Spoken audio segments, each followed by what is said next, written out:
like biggest lessons that I'm learning is the game is not as hard as it seems. And the folks who are the wealthiest tend to simply be the people that have more of the right information. Man, I appreciate y'all being down to do this. I know the people at CityPoint are gonna get a lot out of the conversation. Today we are, we're in the series, right? This Black is King series, and there is one song that is called Keys to the Kingdom. And it is, the entire album is meant to be very affirming toward Black people, and Black males in general. In fact, Beyoncé at the end of it, like she talks about like how this is dedicated to her son, Sir. But I felt like this song especially was just hyper relevant to just be a moment to empower Black men, man, and just to drive home this point of how highly valuable we are to our community and to our culture. And that, like, in fact, like, we really are the key to the kingdom, right? Like, in not thinking from a spiritual standpoint, like we're not the key to the kingdom of heaven, but to the kingdoms that we are looking to build within our community, the kingdom that we're looking to build within our families and within our neighborhoods. We are the key to that, right? Like, we are that piece, that other piece of the puzzle that has to be intact in order for our communities and our families to really be made whole. So I'm interested in just diving into a deeply, like, really Black male affirming and building up conversation. I'm happy to have you brothers joining me for the conversation. Thank you for having us. So real quick, before we jump in, like, just tell us a little bit about yourselves and who you are, what you do. We'll start with you, T. My name is Terrence Lowe. I am a negociant, which is a winemaker, born and raised in Chicago, Illinois. I am married to a lovely wife of almost, going on 2 years. We just celebrated our 1 year anniversary in April, but before you know it, April 21 will be here really soon. And I've been a member of CityPoint since the inception. And so I've had that blessing of witnessing the journey and growth, and coming full circle to be on this couch is amazing. Yeah. I got introduced to Pastor D while we were working together in education. I think I've been a member since 2013. Keith Otis, born and raised here in Chicago as well. Just had my second child. Me and my wife Ebony just had our second child in May. So seeing my 3-year-old interact with his little brother has been incredible. So that's what I've been up to, man. What's going on? Perry Williams III. I'm not a member here at CityPoint, but I've served on the worship team on several occasions. I thank Pastor D and the CityPoint family for the opportunity. Married 10 years in June to my wife, Belinda, and do a little work with parolees, just trying to help them better themselves, get an idea of what it's like to be back on the outside, and an artist in my own right. Looking forward to releasing some music at the end of this year. Pandemic kind of slowed everybody down, but I'm going to keep moving forward, and hopefully this conversation is something that will help us to do that. That's what's up. Happy to be a part. So I'm going to kick us off with our scripture that'll kind of ground what we're talking about today. So I want to look at Genesis chapter 1, verse 27. It's a familiar scripture. Everybody knows it. It says, "So God created man in his own image. In the image of God, he created him. Male and female, he created them." And so grounding our conversation today is this fact that as Black men, we were made and created in the image of God. And I say that with intentionality and raise that scripture with intentionality, because this is meant to be a very affirming conversation. And in being an affirming conversation, it is a subversive conversation, because we are subverting the notions regarding Black male identity that have been created and mass produced and mass distributed by the dominant culture, right? Of what Black men, who Black men are, who they are not, what they are capable of. And so again, this is meant to be a subversive conversation to one, ground itself in the Imago Dei, in the fact that we were created in the image of God, and to push back against that narrative, right, that we are inferior, that we are incapable of doing certain things.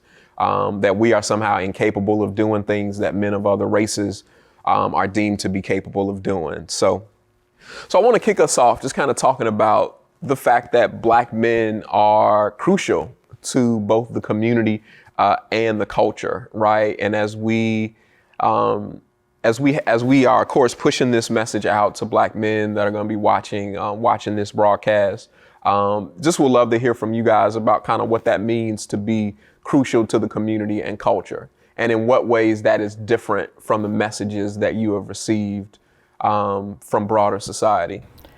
I can start off. I think there is this notion of hypermasculinity that is woven into the societal fabric that says that Black men are, we're hunters, right? We gather and that's it. It stops there. You put food on the table, you go to your job, and that's it. And I think the definition of what it means to be a Black man and doing it right is to be emotionally present, right? It is to be supportive within the household, right? It is to help with the responsibility. Like, it is my responsibility as a leader to listen and to be emotionally available, and also know when there are people who are perhaps more skilled than I am, right? Like, there is no need to. As we think about all of the women that we are in relationships with or married to, they're achieving more, they desire more, they crave more, right? And so they can no longer carry the emotional baggage that we handle, because they experience it as well, right? And so it is causing us to evolve in that way. And I would want to, charge us to step in that, right? Be emotionally available, emotionally present. Yeah.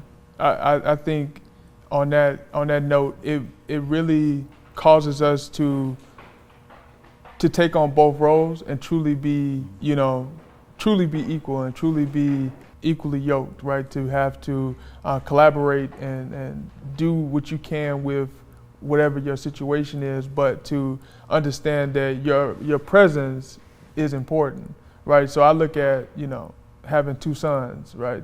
The example that I give, the love that I give them, the emotional availability that I give them, from now at a young age up through, them becoming adults and fathers and, businessmen or whatever they decide to be later on in life, contributes to the culture, the community, right? And in the same token, me removing myself from that or not being as present as I should be does the same thing, right? And more than likely in a negative way. I know personally a big part of what I want to do is just to be there, right? Just to be there day in and day out, not on the weekends or when it's a big moment, but to be there for my family every day, and also be a good example and a provider and all those things. So, yeah. I believe a strong principle: in order to be understood, you must first be understanding. And I don't think that anybody, especially in the society that we're living in, likes to be boxed into one role. And I believe for so long, there was a restricting role definition on a man and a woman. The man had to do this, the woman had to do that. If you blurred those lines, your relationship was set to fail. But as you said earlier, the women are more aggressive, more hungry, or than they probably ever have been in our lifetime, and probably even more so than we were told initially that they could be. So what we must do is understand where they're coming from. They don't want to be the one carrying the emotional burden. It doesn't matter if they're more naturally inclined to be emotional, but it's up to us as men to relate to them on each and every level that they need for us to. Because then we would have a better understanding of how they function and in turn how we function as well. Because as he said, we have to be equally yoked. And in order to do that, you have to understand what that person is yoked to, what that person is tied to, be interested in their interests, and be supportive, and that goes both ways, of course. But, us being men, we're supposed to lead the way. So we're talking about us doing it. So hopefully that's something as time goes on, we can learn to be better at doing. Yeah, yeah. So like, to use a basketball analogy, like I feel like basically like this Western Conference final is like the finals. You know what I'm saying? Like whoever wins, like that's pretty much a wrap. The East is kind of weak since LeBron left, right? And I feel like in a similar way, right? Like in the way that we need the East Coast to develop, right? To like the Eastern Conference to like develop, to take its game to the next level, like in order to take the whole league to the next level. I feel the same way like about brothers, right? Like I feel like sisters have like done their thing, right? Like the last decade has been like the decade of the Black woman. And I'm so proud of my sisters for how they've just stepped up and done their thing. I will say that, like, and this is not to take away anything from brothers, like there are plenty of brothers that have done some amazing things, but like we've taken some body blows, right? Mass incarceration, we took body blows. Gun violence, we've taken body blows. When you think about like how many brothers have been taken off the field between mass incarceration and gun violence, like it's a lot of brothers that have lost. Not to mention like those that have been able to re-enter society, but they got the X on their back because of their felonies. You layer that with the negative image of who and what a Black male is in society. And now that creates this layer where it's tough for men to be able to get jobs and get opportunities. It's tough. It's tough, right? Like the ratios are so skewed right now. And I feel like it's similar to like West Coast basketball versus Eastern Conference basketball. Like in order for the league to get stronger, like everybody's got to get stronger. And I feel like that's the opportunity right now for this decade, for what I hope to be the roaring 20s, right? Like Black men, like it's us, like, pushing through those walls, pushing through barriers that are out there and overcoming the traps that have been set for us somehow, some way, for us to step to that next level. And it's going to take our whole community to another level. It's got to. And this is certainly not to say that, because what has happened to us has indeed happened to us, right? Like these are not things that we created of ourselves. I just think that there is opportunity, man, for us to push past some of those traps to take our community to the next level. And for me, like that's what keys to the kingdom means, right? Like we're that piece of that puzzle that when we get it, when it's both of us that are able to get it, oh man, it takes it to a whole nother level. Absolutely, absolutely. And I would think the other key and the thing that I'd like to affirm is simply starting. You don't have to start with a lot, but you need to start. That is something that it took me something to learn and digest, that I would probably walk away from opportunities because it didn't look like what I imagined it looked like, right? It wasn't as pretty as I imagined it was going to be. But once I stuck it out, right, it was more beautiful than I could have ever imagined, right? It was more beautiful than my vision. And I noticed that it's not just me, but a lot of brothers have an image of what life is supposed to be like, right? And it's not to say that you can't have it.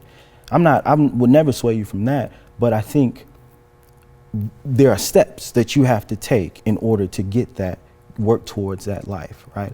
And there's things you have to unlearn in order to get to that point in life as well. So it only happens by starting.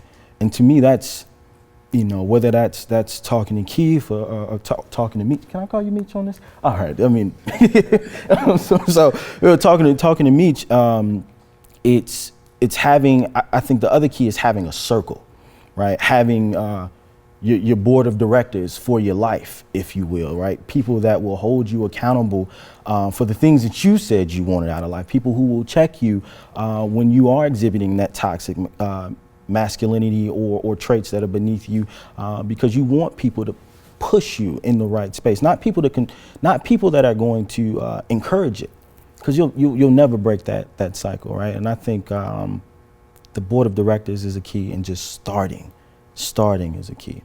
Mm-hmm. For sure.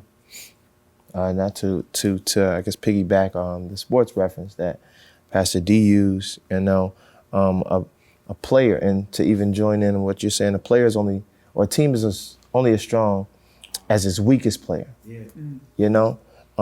Because there will be a night where, for the sake of Pastor D's argument, I'm not a fan per se, LeBron will be off, and it will then, the burden then falls on the rest of the team to carry them to victory.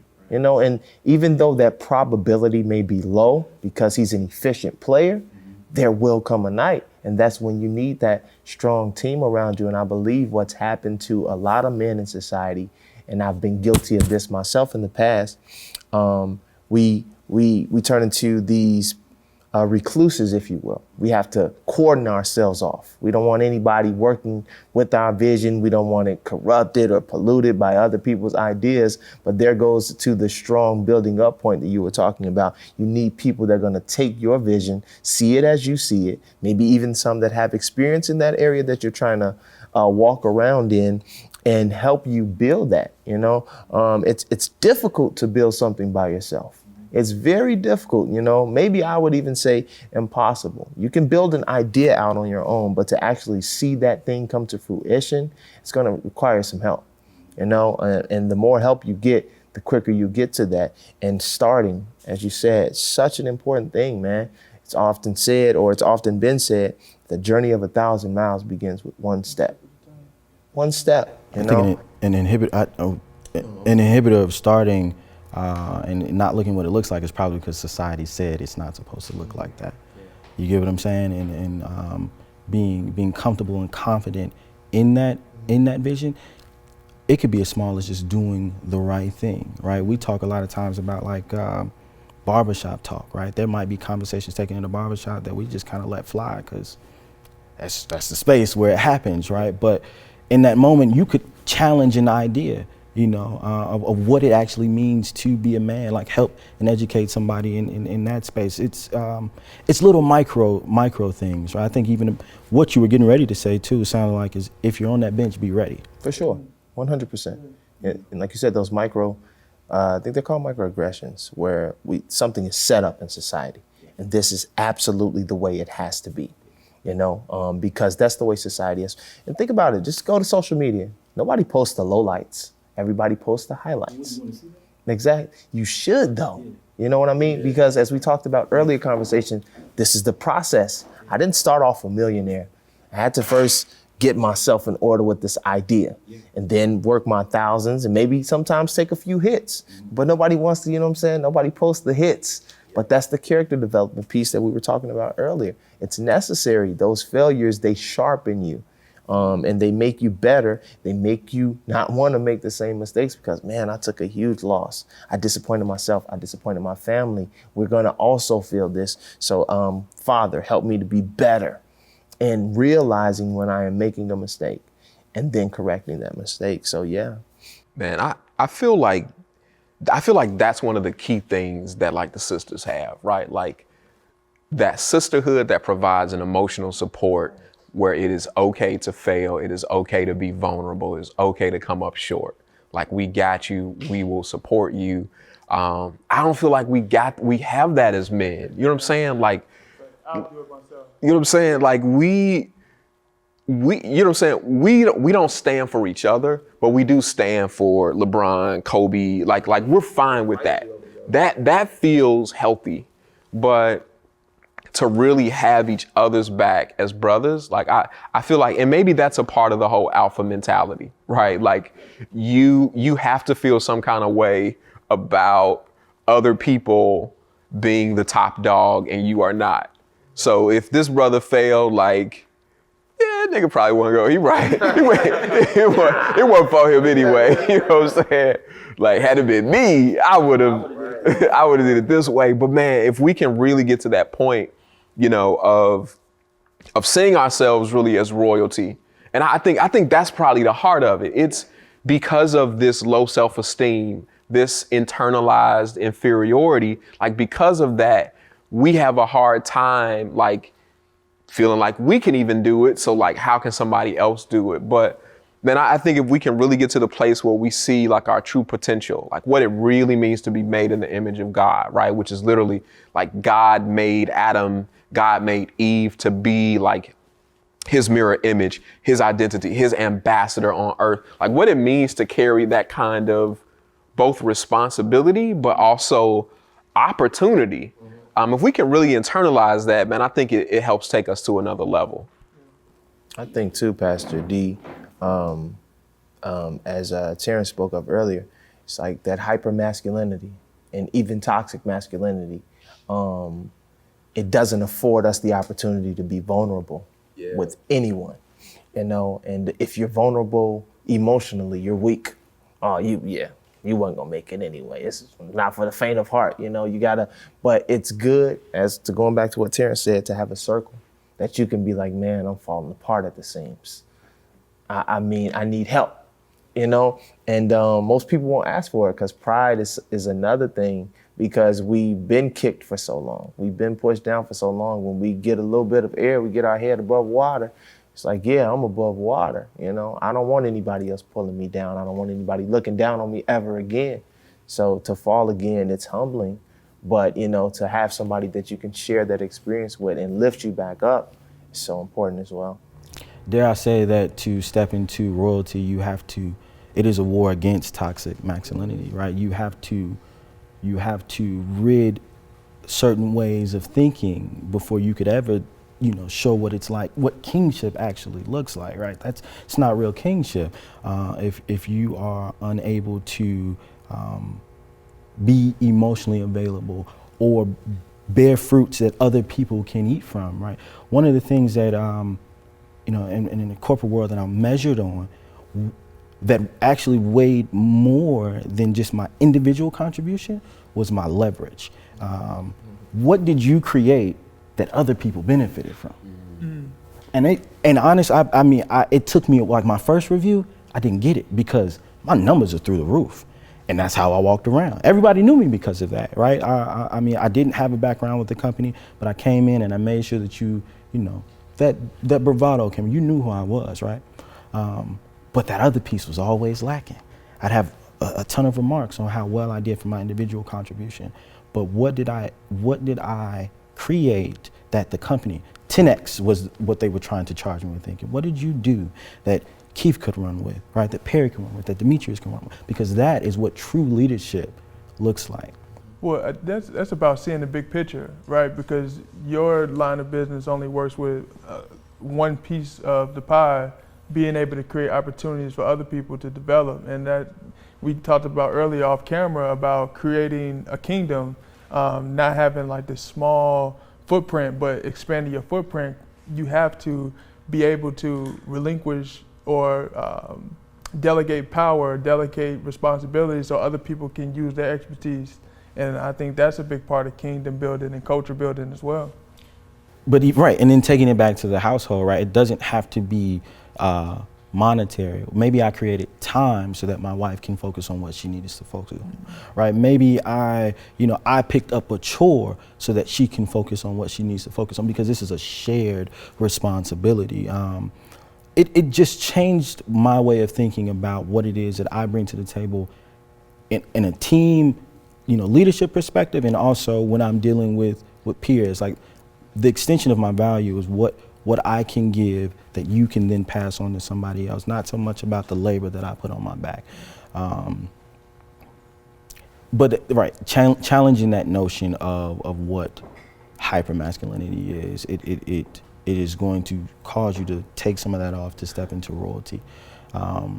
It's essential, man. It's key. And I feel so much better because I don't think masculine and feminine are like male dominant. We all possess these different traits, right? And I think in order to understand the feminine, you've got to first understand, you know, the masculine. Well, in order to understand the masculine, you have to understand the feminine, and you need both of them. They're constantly at war with, you know, each other. And when you find harmony, I feel so much happier because I am able to talk about the things that are bothering me. I am able to call other men, like-minded men, and say, hey, this is what's on my mind.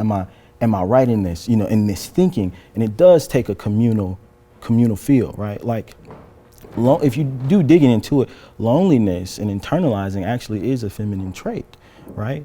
Not talking about, women respectively, but the trait of, of feminine. And so to be masculine actually is to be vocal, is to talk about the things that are bothering you. So you're not actually exhibiting masculine traits when you don't talk about the issues that you have. So this kind of messed me up. So I'm in grad school right now and was doing some reading for a class.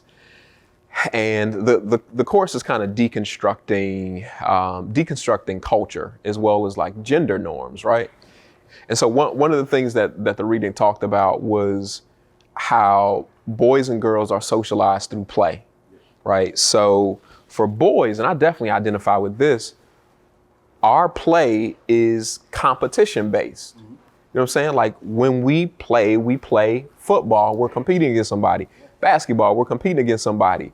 If we're running, we're not just running together. We got to compete against each other to see who's going to be the fastest. Girls, on the other hand, it talked about, and this is of course like using generalizations, right? When people are socialized according to these gender norms, tend to be more collaborative in their play. So like my daughter, when her friends come over, my daughter always wants to play family. You know what I'm saying? Like we are coming together in community and we are playing these roles together and everybody gets a chance. Nobody is beating anybody. And I had to stop and think about it. Like, I can't think of any game my daughter plays where she is competing against anybody. Like her thought about other people is that these are people that I work with. And so I just wonder in what ways that continues to manifest itself in us in adulthood, right? Like we see each other as the competition. Our goal is to put up at work the best numbers, in life to put up the best numbers, to be the best. We celebrate, right? Like our heroes in society are people who win championships. And we will even judge a person's athletic career on like whether or not they won or not, how many rings. So I just, it has me digesting like, man, like, were we really socialized to be dysfunctional in these ways? And then what work we have to do to kind of break that dysfunction? I mean, I think we were definitely socialized in that ways. And then also probably ties back to more of survival, right? Because if I think somebody's gonna take something out of my hand, right, I feel it was food out of my mouth, then it ultimately is competition. But also, it's like the same reason we don't talk to people on the street, right? Like you've made a judgment, I've made an assessment about you. You are the competition, so I might switch up my, the way that I'm walking and carrying myself because I want you to perceive me as a threat, so you leave me alone. But why is that the way that we socialize amongst each other, right? We should be okay saying hello, asking how your day is, the case, whatever the case may be, or just being polite. But why is it that I need to adjust myself in a manner that makes you not want to talk to me? Because I think it's a form of survival at that point. Yeah. It's competition. Survival of the fittest. Right. Survival of the fittest.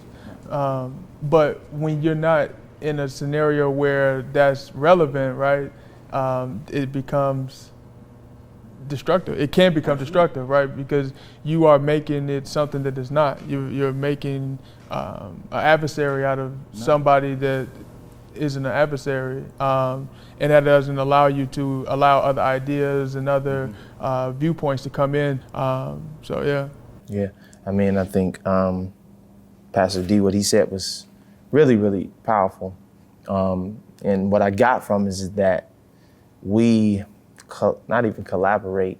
We collaborate to compete, whereas women have more tendency to collaborate to enhance.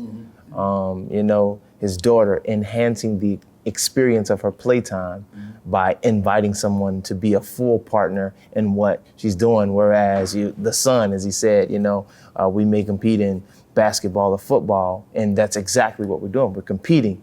How can I bring you in from the feminine perspective to enhance my experience with the masculine? How can I beat you at what you're already doing? Or I don't need help. I think about just we've all been at home, right? And I think about how many Zoom conferences my wife has been on, right?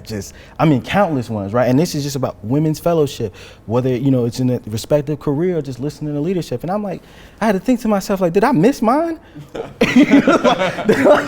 Or was I just not paying attention to it? Or did I just tell myself like I wasn't interested in it? But to your point, right? Like constantly looking for that nurturing environment. And then that there's leaders at the top of the organization say, hey, I want to bring you in the fold. I want to listen to you. I want to talk to you. And we just don't do that. And then maybe if we do, it didn't even resonate with me.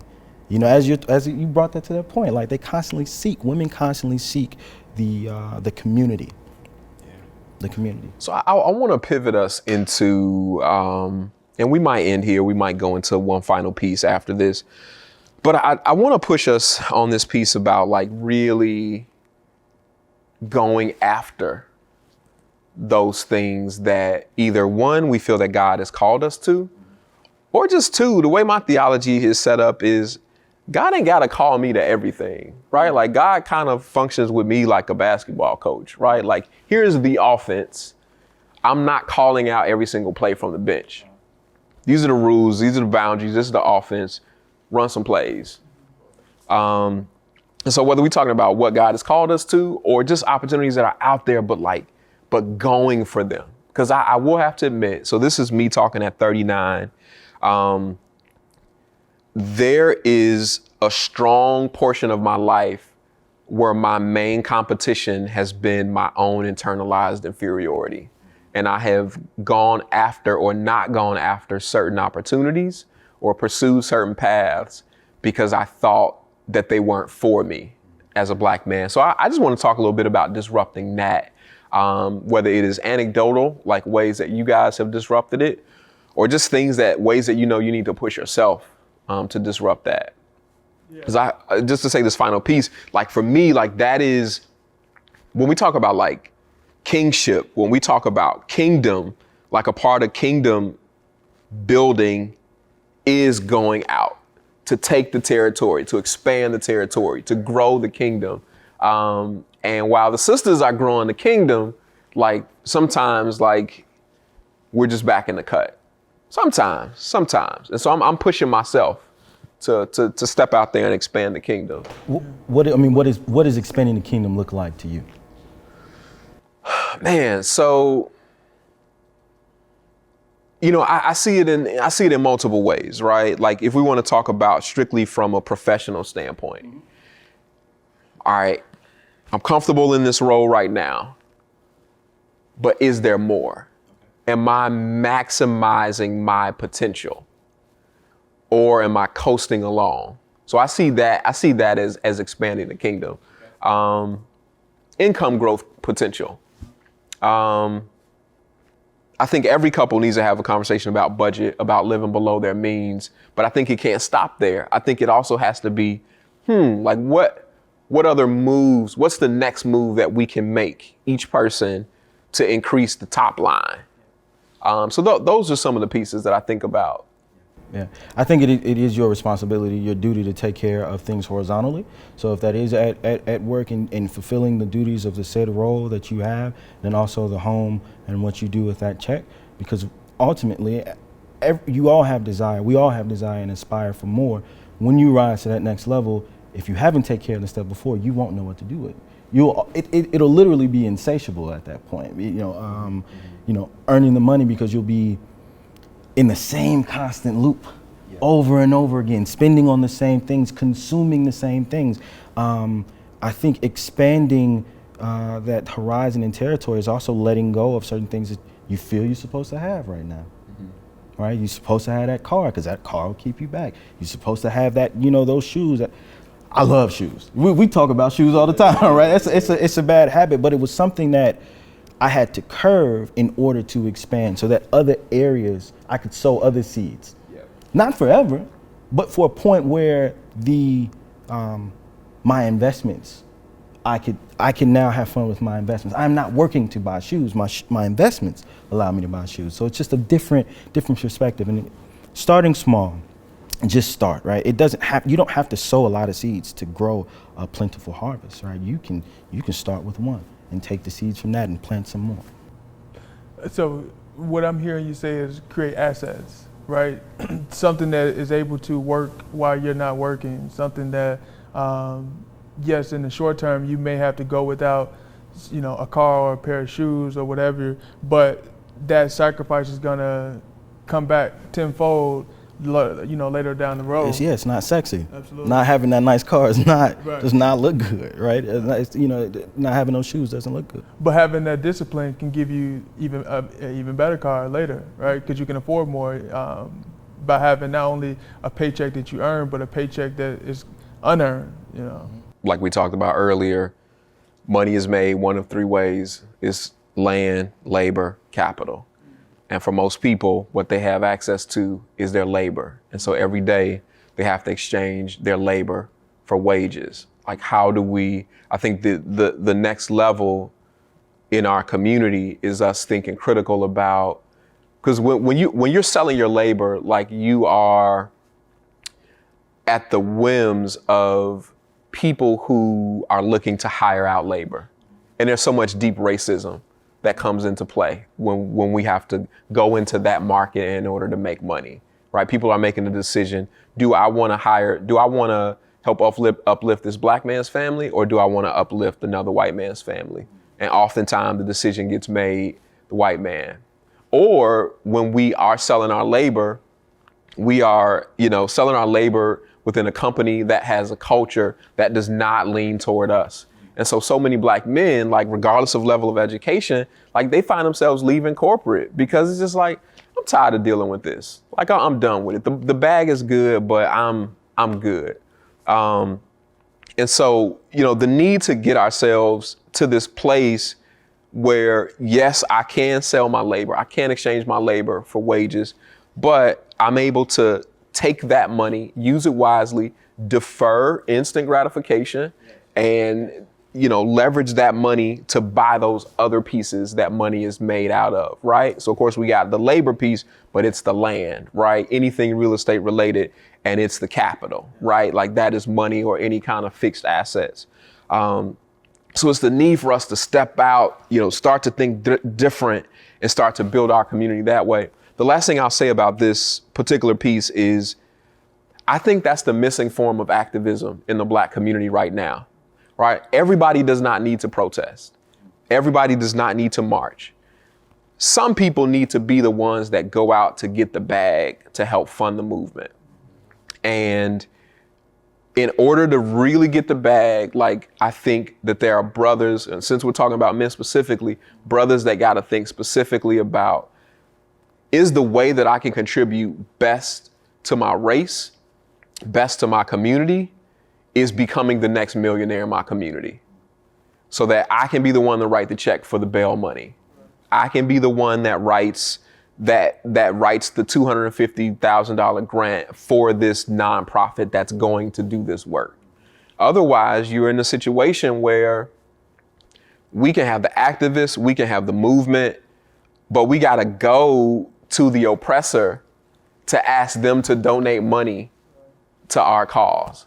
And when you have to do that, I just feel like you are subject to compromise oftentimes. I mean, Keith, you and I saw it working in education, right? Like, it is education for black and brown kids, but when it comes to the private donors, it's white people stroking the check. Absolutely. And whatever their agenda may be behind stroking that check, Yeah. I think that's the crux of what you've been, talking about when you say living or working a Christ-centered career, having a Christ-centered career, right? And then leverage at the same time. So it makes it a little bit easier when I'm going into this job, knowing that I have a greater mission that is outside of myself, right? It is to be able to fund the movement. It is to be able to write that check, or that grant for that scholarship, or help that family member or that church woman, whatever the case may be. But this doesn't stop at me. Yeah. And when you were talking about expanding the kingdom, it has to be outside of the self, right? It is a purpose-filled career, purpose-filled decisions that you are now honoring. So finally, I want to press home this point, right? That kingship does not only come with royal responsibilities to possess what's ours, But it also comes with the responsibility to do it for unselfish reasons, right? For it to be about building up others rather than just about showing how cold we are. And that there's also this importance of sharing spaces with queens, right? And so I want to just lastly, just just talk a little bit about that, right? We are mourning the loss of Chadwick, right? Like our Black Panther. And I think back to what that movie represented to us when it first came out. Like it sent the Black world, right, just into this incredible space. But what's beautiful about that character, right, is that character is about something bigger. That character is about the community, the people that he served. And so I just want to talk about Black manhood, like in that light, in that type of vein. Yeah, that movie was interesting because all of the, obviously he was the ultimate leader, but like his security guards, his sister was the engineer, like the chief engineer and medical consultant. Like it was a space of, when you talk about like sharing space with queens and collaboration, where these women were just so dynamic, right? And so strong and so dominant in the way that they carried themselves and the way that they handled business, whether it was on the battlefield or a surgery, right? And so it really challenged a lot of norms across, just across gender. Like we're not even talking about race. And that was very refreshing to see. It was something different. It was something that really, I think, created that global phenomenon to where everybody around the world embraced this movie and made it a big thing. And it was definitely a proud moment to see that our people were the images, being, showing the world in this light, that everybody has something to bring to the table, and we can collaborate and lean on each other to really push us forward in the ways that we can, make this world what is truly meant to be. Man, well said, well said. Well, brothers, I appreciate y'all giving of your time today to connect with us and just all the jewels that you shared. Terrence, Keith, appreciate you. Perry, appreciate you, brother. And we're gonna do our work because we are keys to the kingdom, to building up our community, to building up our culture. Our community is depending on us. And I just want to also say, like, I'm proud of you gentlemen. And if you don't hear from anybody else, like you are not, I know that you have your various levels of success that you have set out for yourself to achieve. But in my eyes, you are already successful. Like you are already doing your thing. And it's just great to be able to share this space with you gentlemen. Thank you for having us. Yes, Thank you. All right, no doubt.